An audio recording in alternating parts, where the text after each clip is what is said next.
Oh, isa pa tong ob-ob na 'to. Kaya daw nilang tumayo. Ayon sa kanya, hindi sinabi ng mayor, ayon lang sa kanya. Kaya daw tumayo ng Davao. Kaya nyo palang tumayo.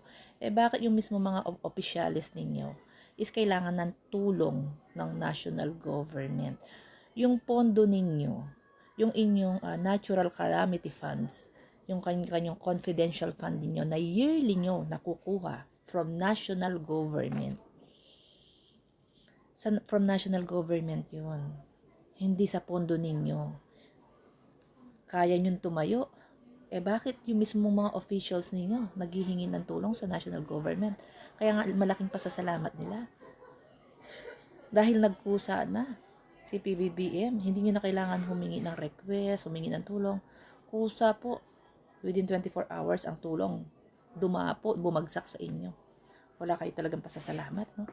Ganyan ba talaga mga Dabawenyo? Hindi ko nilalahat po, ha? Kaya daw nilang tumayo. Sa isip mo, kaya mong tumayo. I-check mo muna dun sa municipality mo kung kayang tumayo ng inyong ng bayan, ng sarili lang nila. Eh di sana hindi na sila kumukuha ng pondo sa national sa national government every year.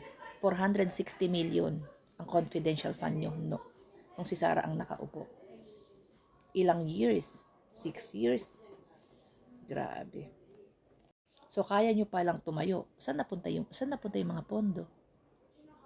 Saan napunta yung mga pondo, yung confidential fund, yung mga natural calamities funds, saan napunta? Magtanong ka nga sa munisipyo mo kung talagang ano, ah kaya nyong tumayo. Kung wala lang mga kurakot sa inyo, malamang kaya nyong tumayo. Eh di sana di na kayo kumukuha ng pondo sa national government. Ibigay na lang doon sa ibang bayan, di ba? Eh bakit hinahanap nyo ang Pangulo?